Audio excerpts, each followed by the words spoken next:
श्रोता प्रेमियों, मैं मंगल यादव, गीतकार और गायक कलाकार, महाभारत से एक बिरहा दानवीर कर्ण की प्रस्तुत कर रहा हूं। आप वेबसाइट खोलेंगे www.mangalstudio.com। ये वेबसाइट खोलेंगे, बिरहा आपको मिल जाएगी। मुझे पूरा विश्वास है कि आप इसे पसंद करेंगे।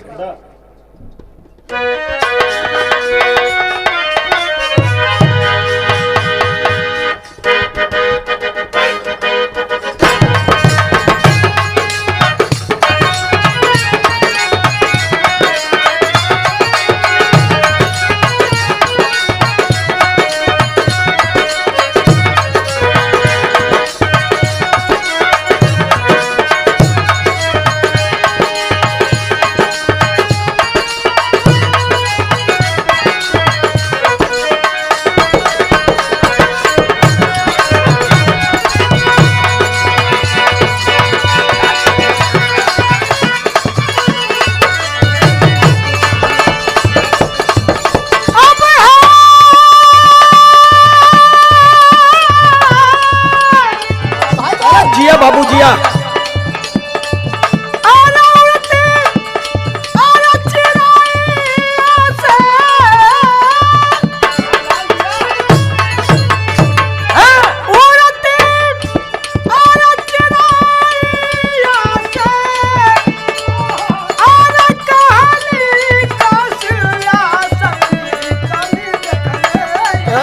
बाबा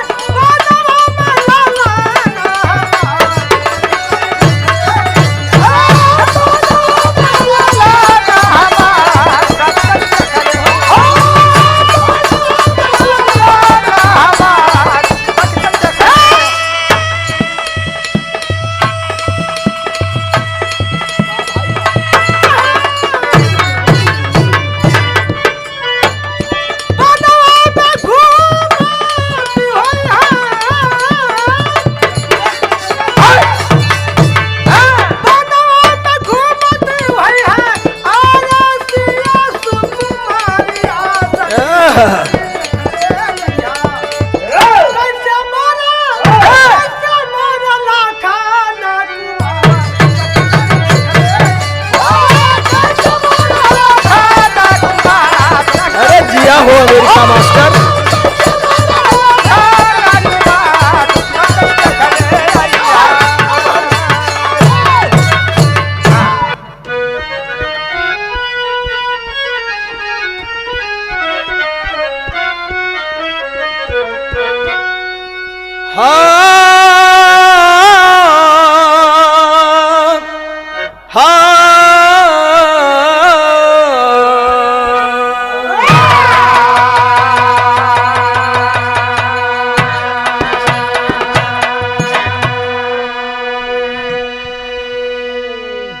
कर्णवीर बलवान डटा था समरांगण दरमियान, युद्ध के 17वें दिन का सुनिए इजहार।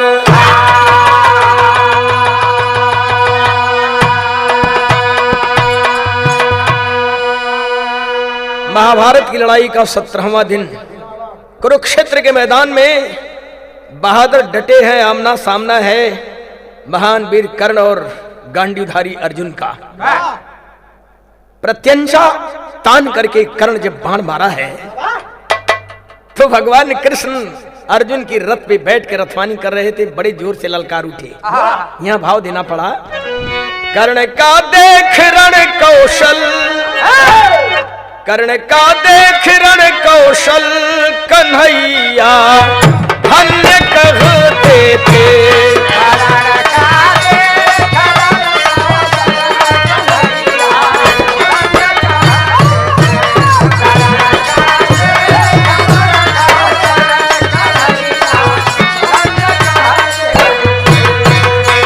कर्ण का देख रण कौशल, कन्हैया धन्य कहते थे।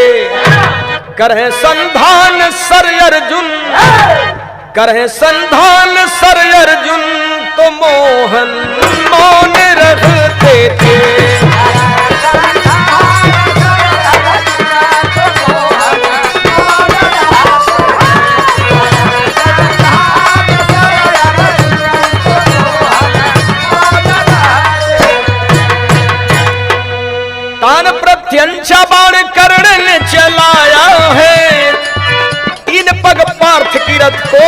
पीछे हटाया है।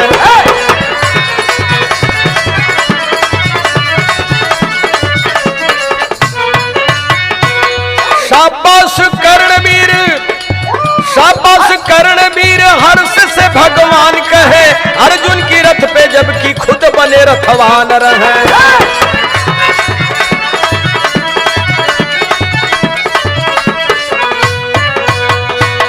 कर्ण की रथ को पार्थ 100 कदम हटाए हैं, मगर भगवान हर्ष कुछ नहीं दिखाए हैं।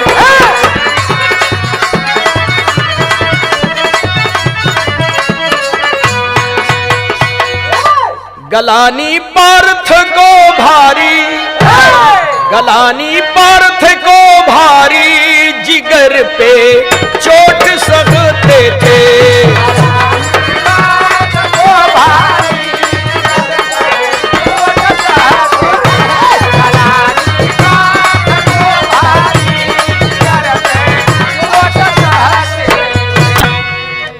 तान करके प्रत्यंचा पे बाण चढ़ा के जब कर्ण मारा है, अर्जुन का रथ 3 कदम पीछे हट गया। अर्जुन के रथ पे बैठे भगवान कृष्ण ललकार उठे, शाबाश कर्ण, वाह, अरे बहादुर है कर्ण, बहादुर है। अर्जुन सोचत हुआ कि हाई तमाशा देख ला, हमार सखा हुआ, हमार मित्र हुआ, हमार रथवान हुए, हमरे रथ पे बैठ के हमार रथवानी करत हुआ, ललकारत हुआ कर्ण के। पीछ पिछाए के तान के बाण जौन है मरले अर्जुन, कर्ण करथिया 100 कदम पीछे हट गई। लेकिन भगवान एकदम चुप, भगवान कोई भी हर्ष नहीं दिखाए, एक शब्द भी अर्जुन के लिए भगवान ने नहीं कहा। अर्जुन को बड़ी ग्लानि हुई कि हमारे रथ पे बैठ के रथवानी करत हुए, अललकारत हुए कर्ण के। गलानी पार्थ को भारी, जिगर पे चोट सहते थे। गलानी पार्थ को भारी, जिगर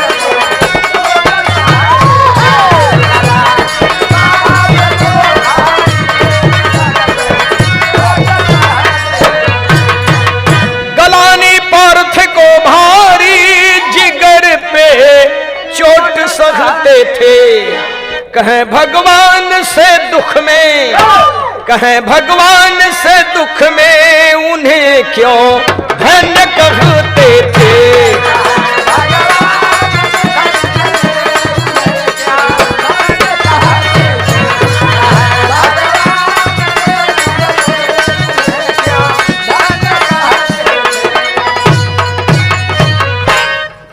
भगवान आप मेरी रथवानी कर रहे हैं, ललकार रहे हैं कर्ण को। कर्ण ने मेरे रथ को 3 कदम पीछे हटाया, आप कर्ण की इतनी बाहबाही शाबाशी कर रहे हैं, कर्ण को धन्य धन्य कह रहे हैं। मैंने कर्ण की रथ को 100 कदम पीछे हटाया, मेरे लिए एक भी शब्द आपके पास नहीं है। भगवान कहें कि अर्जुन जरा ध्यान से देखो, कौने तर्ज में कहले भगवान। अरे नरई ताल के चीकन मटिया, जहाँ बस पर्वत पहाड़ गोरिया हो।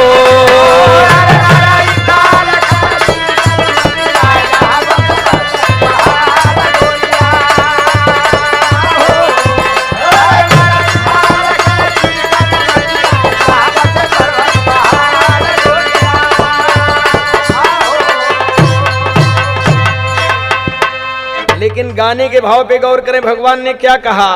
कहे मुरारी सुना गांडी उधारी,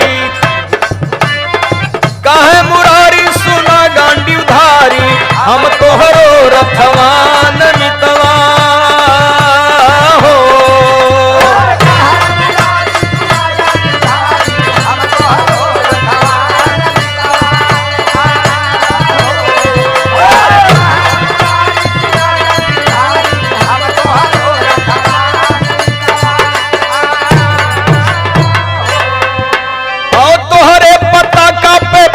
पवन सुत तोहरे पताका पे बाका पवन सुत, फिर भी रथ को हटाया जवान मितवा हो। आंखें खोल कर देखो अर्जुन, तुम्हारी रथ पे बैठ के मैं रथवानी कर रहा हूं। 3 लोग की सारी शक्ति लेकर मैं बैठा हूं और तुम्हारे रथ की पताका पे महाबली बजरंग बली सारी शक्ति लेकर विराजमान है। इतना वजनी तुम्हारा रथ है, इसके बावजूद भी कर्ण ने तुम्हारे रथ को 3 कदम पीछे हटाया है। और कर्ण की रथ पे देखो कौन बैठा है। कर्ण की रथ पे केवल कर्ण, उसका सारथी शल्य बैठा हुआ है। तुमने कर्ण की रथ को 100 कदम पीछे हटा दिया। तो क्या किया? 100 तो नहीं, अगर 1000 कदम भी कर्ण का रथ पीछे हटा होता तो भी तुम प्रशंसा के पात्र नहीं हो। लड़ाई के मैदान में हौसला बुलंद रखना चाहिए।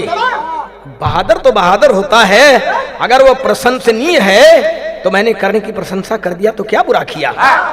हौसला बुलंद रखो।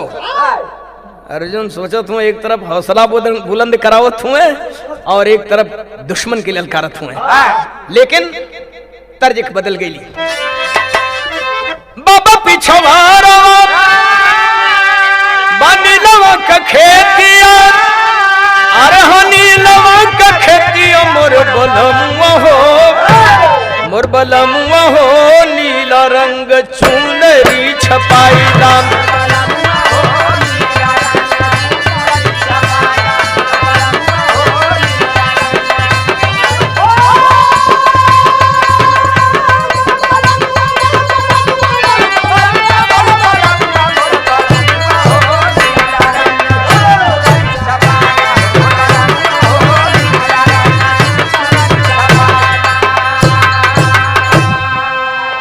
लेकिन इसी तर्ज में गाने का भाव है, रणमय धनवा चले सन सन बनवा, चले सन सन बनवा, बोलवा नवा हो, बोलवा नवा हो, लसिया पे लसिया गिरावे।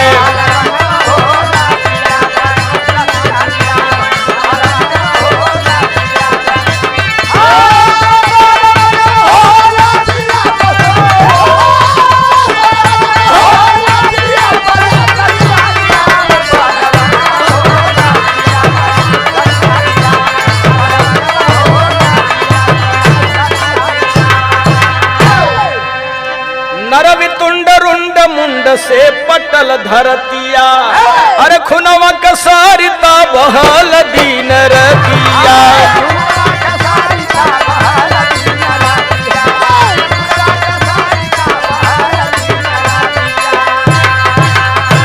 रथिया फसल गिरा कर्ण नौजवानवा, गिरा कर्ण नौजवानवा, बोलवनवा हो, बलवनवा हो, लसिया पे लसिया गिरावे।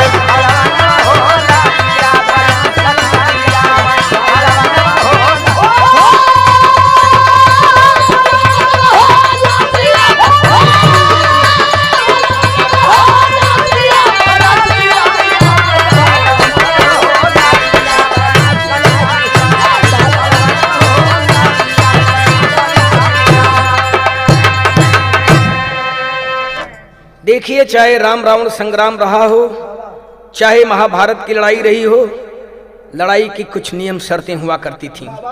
गोधूल बेला होते होते लड़ाई खत्म हो जाती थी। अपने अपने शिविर में योद्धा जाके विश्राम करते थे, कोई किसी को छेड़ता नहीं था। और महाभारत की लड़ाई का तो यह भी नियम था, अगर सामने का योद्धा धराशायी हो जाता है, उसका रथ अगर दलदल में फंस जाता है, तो दुश्मन उसके ऊपर वार नहीं करना चाहिए, नहीं करता। लेकिन यहां थोड़ा सा अर्जुन ने लड़ाई के नियम का उल्लंघन किया। कर्णवीर के रथ का पहिया दलदल में धंस गया, और जब दलदल में धंस गया तो कर्ण झुक करके रथ का पहिया निकालने लगा। और तब तक देखते देखते अर्जुन सनासन बाणों की बौछार करके कर्ण के बदन को छलनी बना दिए। कर्ण कला कुछ काम, धीरे धीरे भैली शाम, गिरल धरतिया पर कर्ण वीर दनिया।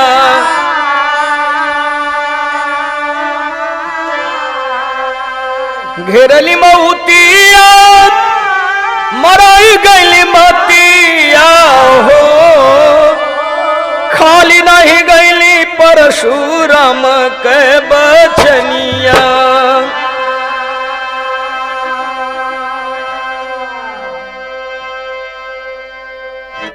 परशुराम के पास कर्ण धोखे से धनुर्विद्या सीखने गया था। धनुर्विद्या तो सीख लिया, भक्ति भी किया, लेकिन एक दिन संजोग से जंगल में परशुराम जी कर्ण की जांघ पे अपनी गर्दन रख के सो गए थे। कोई जंगली कीड़ा आके कर्ण की जांघ को छेदने लगा, लेकिन कर्ण टस से मस नहीं हुआ। खून बहने लगा और खून बहकर जब परशुराम की गर्दन से टच किया, गरम लहू समझकर जब नींद खुली परशुराम जी की, तो परशुराम जी डपट कर पूछते हैं। मौन हो गया, समझ गए हो ना हो ये क्षत्रिय है, क्योंकि क्षत्रियों को परशुराम जी बाण विद्या नहीं सिखाते थे। ये धोखे से ब्राह्मण बनकर बाण विद्या सीखने गया था। परशुराम जी ने श्राप दिया, जा मूर्ख, तूने धोखे से धनुर्विद्या तो सीख लिया, लेकिन ऐन मौके पे तुम्हारी ये सारी विद्याएं फेल हो जाएंगी। वही बेचारा धराशायी हो गया है। लड़ाई तो खत्म हो गई, अर्जुन को बड़ा अहंकार, लेकिन भगवान कृष्ण बार बार यही कहते थे, आज धरती से एक दानवीर चला गया, आज धरती से एक दानवीर चला गया। भगवान की बात सुनकर अर्जुन कह रहे हैं, अरे कितना बड़ा दानवीर था कर्ण, बार बार आप कह रहे हैं धरती से दानवीर चला गया, दानवीर चला गया। भगवान कहें, अर्जुन सुनो, मैं तो जरूर कह रहा हूं कि दानवीर चला गया, लेकिन अभी है, वो जाने की स्थिति में है। अगर तुम जानना चाहते हो कि कर्ण कितना बड़ा दानी है, तो चलो तुम्हें दिखा दूं। भगवान एक वृद्ध ब्राह्मण का भेष बना लिए, बिल्कुल जुलजुल पुरनिया। तो बने दी नहीं न विप्र, जाके कर्ण के समीप, यादवेंद्र दीनानाथ खोलल जुबनिया।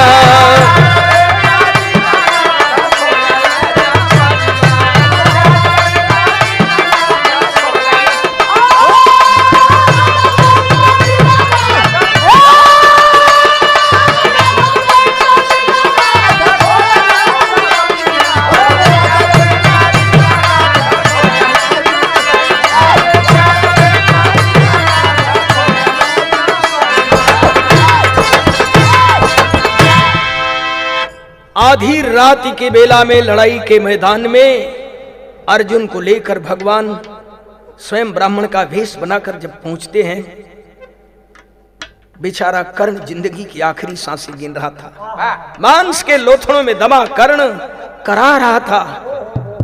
भगवान जाकर आवाज देते हैं, अरे दानवीर कर्ण, तू किधर है? मैं एक लाचार ब्राह्मण तुम्हारे पास उम्मीदें लेकर आया हूं। मेरे बेटी की शादी पड़ी है, मुझे थोड़ा सोना की जरूरत है, तू किधर है दानवीर कर्ण? आवाज सुनकर कराहते हुए कर्ण कहता है, ब्राह्मण देवता मैं इधर हूं, इधर आ जाइए। जब करीब भगवान ब्राह्मण के वेश में पहुंचे हैं, साथ में अर्जुन, तब भगवान का कहना है कि दानी दे दान अइली शरणिया में,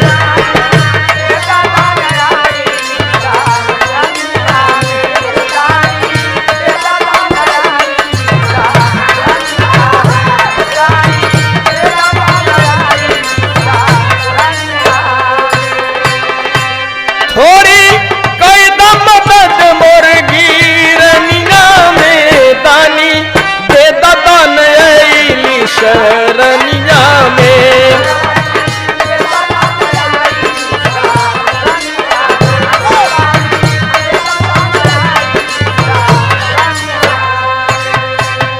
बिटिया का शादी मोरे चाही थोड़ा सोनावा,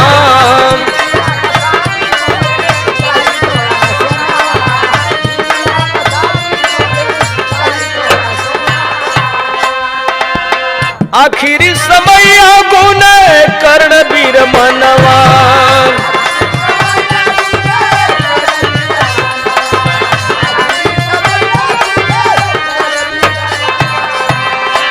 पत्थर दे दादा तो तोड़ी यही है रनिया में दानी दे दान यैली शरनिया में।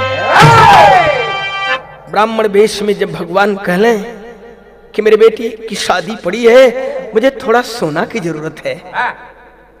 कर्ण कहता है ब्राह्मण देवता अफसोस है, आप आखिरी वक्त में मेरे पास आए हैं, लेकिन मैं आपको निराश नहीं लौटने दूंगा। मेहरबानी करके एक पत्थर का टुकड़ा दे दीजिए, मेरे दांत में सोना लगा है, मैं दांत तोड़ कर देता हूं, आप सोना निकाल कर अपना काम चला लीजिएगा। जब इतनी बात भगवान सुन ले कि पत्थर का टुकड़ा मुझसे मांग रहा है, तो भगवान क्या कहने, लेकिन एक तर्ज लगत थे, अरे अंगने में उड़े फूल ये नवाए ननदो, आंगने में उड़े फूल गे नवाए ननदो, बाजले बधाइया दुआरे पर।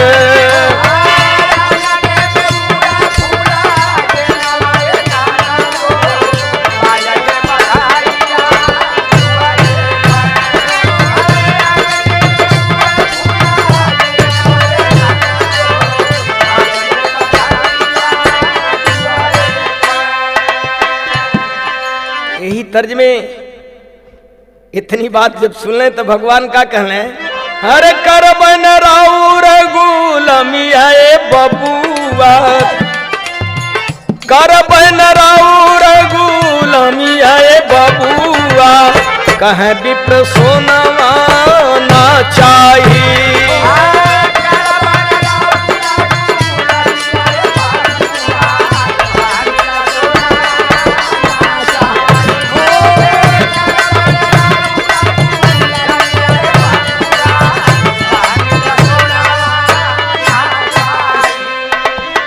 देवही के होखा खुद पत्थर लिया,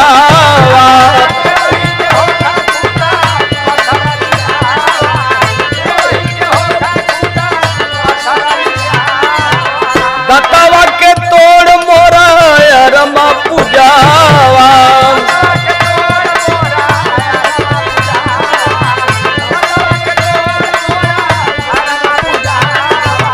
गुण कर्ण होई बदनामिया बबुआ, कहे विप्र सोनवा ना चाहिए।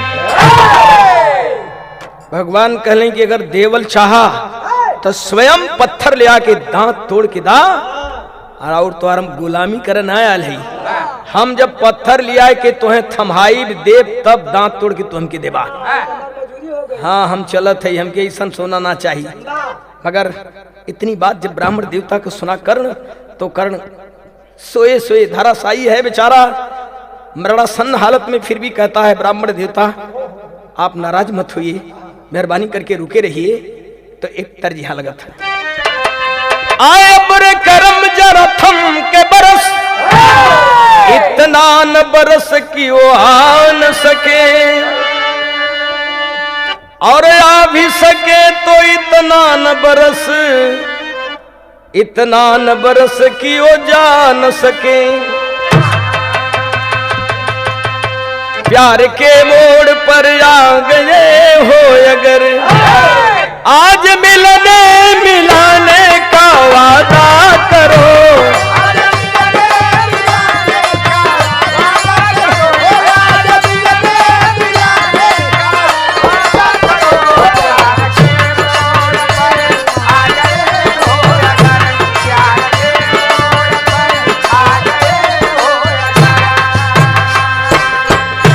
प्यार के मोड़ पर आ गए हो अगर, आज मिलने मिलाने का वादा करो, आ गए हो तो जाने की जिद ना करो।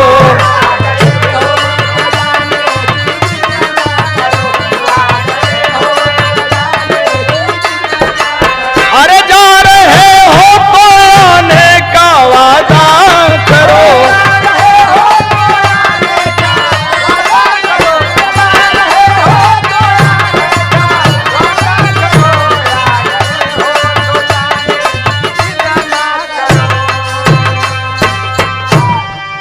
इसी तर्ज में सोए सोए कर्ण कहता है कि आखिरी वक्त आए हैं धीरज धरे, बिन लिए दान जाना मुनासिब नहीं।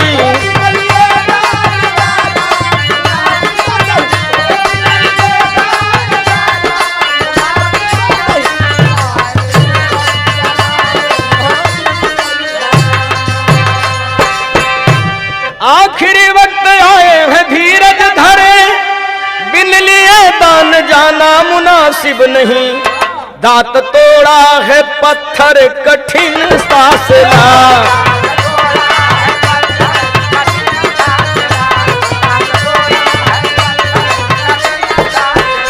दांत जूठा थमाना मुनासिब नहीं।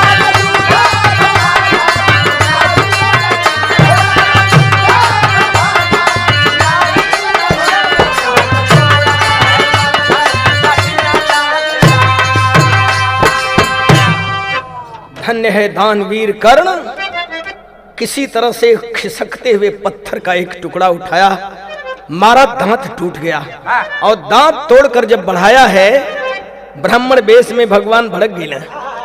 तो हमके नीच के भिखमंगे ब्राह्मण समझ ले हुआ का। जूठा न दान लूंगा विप्र ने इनकार किया, धराशायी बिचारे कर्ण को लाचार किया।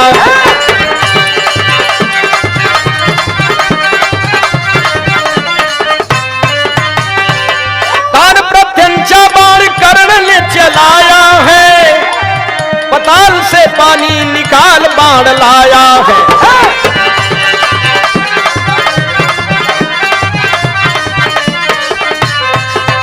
होकर के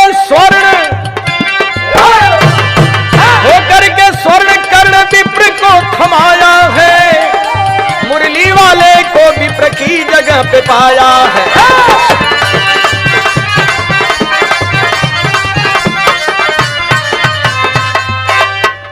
धन्य है दानवीर कर्ण,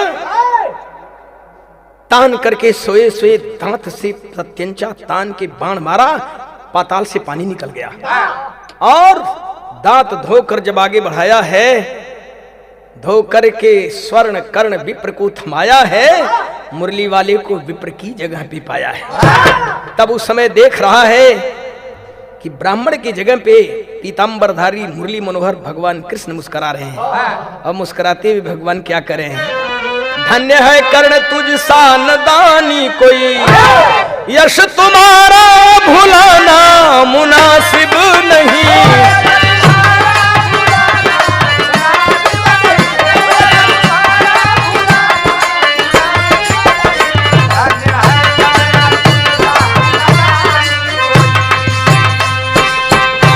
धन्य है कर्ण तुझ सानदानी कोई, यश तुम्हारा भुलाना मुनासिब नहीं। मांग ले दिल से दूंगा तमन्ना मेरी,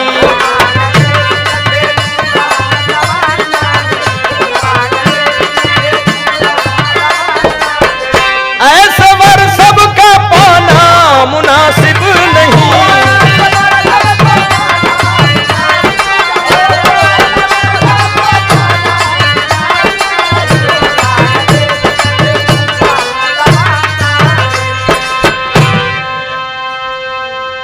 भगवान कहते हैं कर्ण तू धन्य है, तू महान है, मैं तुम्हारे ऊपर मेहरबान हूं, खुश हूं, दिल खोल कर मांग लो तुम्हें क्या चाहिए। उस समय कर्ण ऐसा बात बोलल कि भगवान की तनी झेप जाए कि पड़ा। कई दुनिया को देने वाले मेरे सामने आप स्वयं भिखारी बनकर आए हैं, आप मुझे क्या दे सकते हैं। वही कहावत है कि मांगे भीख पूछे गांव के जमा। जे भिखारी बन के आ रहे हो देवे की बात करे, क्या देंगे हमको आप। भगवान ने कहा बात तो ठीक है कर्ण, लेकिन अब भी समय है, अब भी वक्त है, मांग ले तुझे क्या चाहिए। संभल गया कर्ण, का मंगलस विरह के अंदर तेरी में भाव। अरे मोरे राम अब मंगनवा दूसर चाही ना हरी, लाश मोर स्वयं जलैहा पावन अस्थनवा। लाश मोर स्वयं जलैहा पावन अस्थनवा। जाही ना हरी।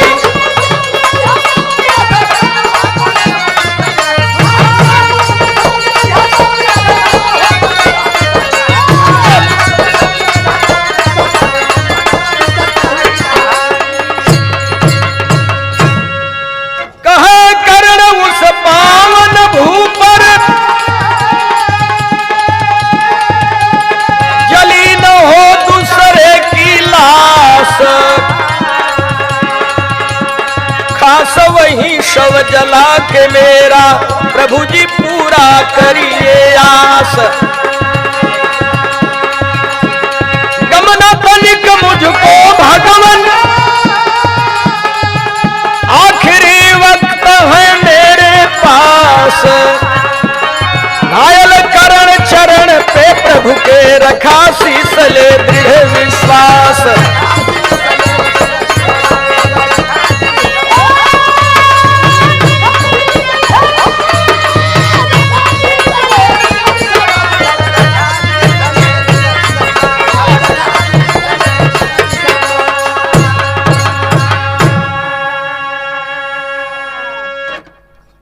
कर्ण ने कहा, भगवान आप मेरे ऊपर इतना खुश हैं, अगर देना ही चाहते हैं तो मेरी अंतिम इच्छा है, अंतिम आकांक्षा है कि मेरी लाश स्वयं आप अपने करकंज से जलाइएगा, अपने हाथों जलाइएगा और ऐसी जगह पे जलाइएगा जहां पर आज तक किसी की लाश न जली।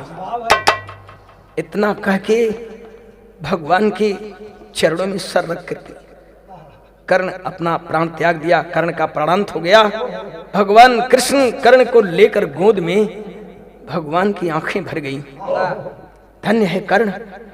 कर्ण युद्धवीर था, कर्मवीर था, धर्मवीर था और दानवीर था। कर्ण में चारों वीरता थी। वो महाभारत की लड़ाई का ऐसा पात्र रहा। प्रभु पद पंकज गहित जल पर नव कुंती नंदन हो। गोद में लेके ढूर हरि नयन नव कुंती नंदन हो।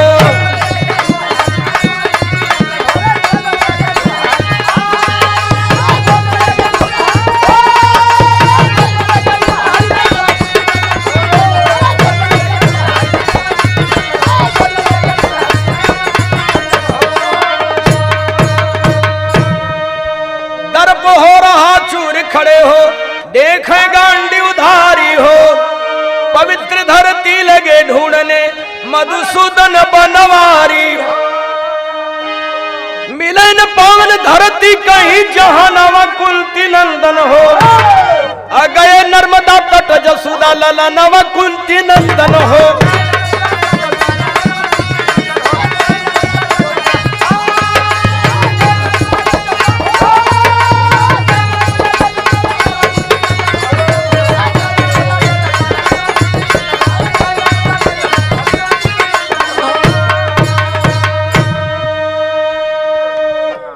अर्जुन का सारा अहंकार चूर हो गया, मुंह लटका लेने। लेकिन त्रिकालदर्शी भगवान कृष्ण एक ही नजर में सारी धरती छान डाली। कहीं पवित्र धरती नजर नहीं आई। थोड़ी सी धरती पवित्र अगर नजर आई तो पुष्कर द्वीप में नर्मदा और ताप्ती के मुहाने पर, पुष्कर द्वीप में नर्मदा और ताप्ती के मुहाने पे सुई के नोक के बराबर जमीन नजर आई। तो भगवान किए क्या? आला के अंदर भाव है, अरे नर्मदा किनारे प्यारे नंद के दुलरुआ। ए बाबू सुइया के नोक भर जमीन गइल पाया।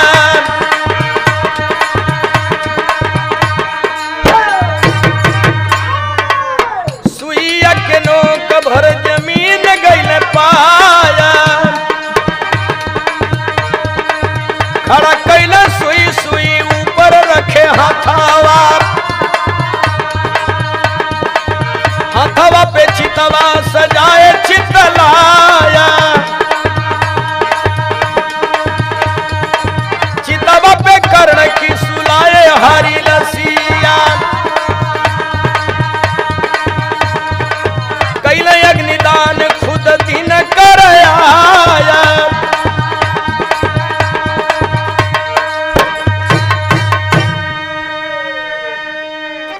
सुई के नोक के बराबर जमीन पे भगवान कृष्ण सुई खड़ा किए और उसके ऊपर अपनी हथेली रखे, हथेली पे अपने भगवान चिता सजाए और प्रमाण मिलता है कर्ण की लाश 9 फीट लंबी थी। उस हथेली के ऊपर सजाई चिता पे कर्ण की लाश रखवाए और सूर्य का आवाहन किए। कर्ण सूर्य पुत्र था, आकर के सूर्य देव अग्निदान दिए। अब धूधू करके कर्ण की जरन लागी लसिया,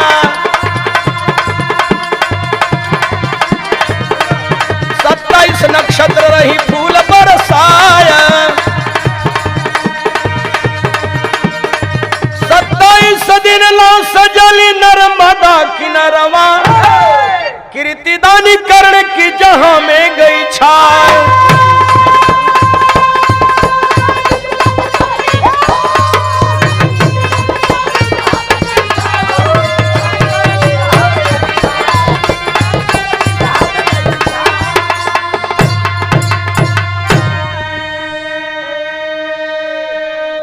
सत्ताईस नक्षत्र आकाश से फूलों की वर्षा करती रही। 27 दिन तक भगवान कृष्ण की हथेली पे कर्ण की लाश जलती रही। अब आप कहेंगे ये बिरहा वाले क्या क्या चीज पेश करते हैं। 27 दिन तक भगवान कर्ण की लाश जलाते रहे तो महाभारत की लड़ाई में 18वें दिन कहाँ थे? वहां थे। समर्थ को नहीं दोष गुसाई और रवि पावक सुरसर की नाई। जो 16,108 कृष्ण बनकर 16,108 सखियों के साथ, रानियों के साथ एक वक्त में समय गुजार सकते हैं तो उनके लिए 2 काम कोई कठिन नहीं है। आज भी प्रमाण मिलता है गुजरात में सूरत के बगल में नर्मदा और ताप्ती के मुहाने पे कर्ण कुंड बना है। गाने का आखिरी भाव है, जाहिर जग में कर्ण की कहानी अब ही, कायम नर्मदा की नरवा निशानी अब ही।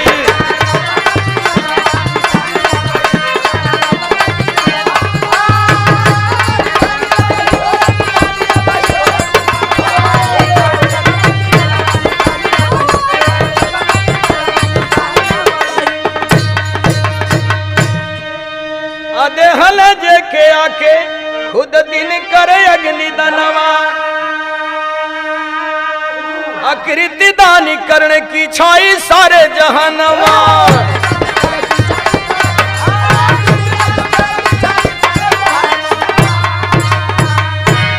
पावन धरती नर्मदा के पानी अब ही, कायम नर्मदा की नरवा निशानी अब ही।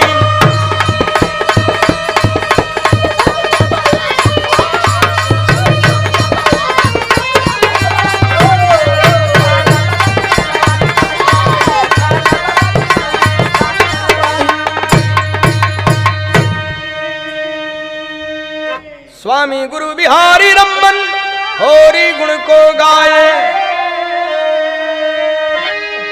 हीरा लक्ष्मी कवि मंगल श्रद्धा सुमन चढ़ाए। मंगनवा दूसर चाही ना हरी, लिखे कवि मंगल यादव हीरा गावे गानवा। मंगनवा दूसर चाही ना हरी।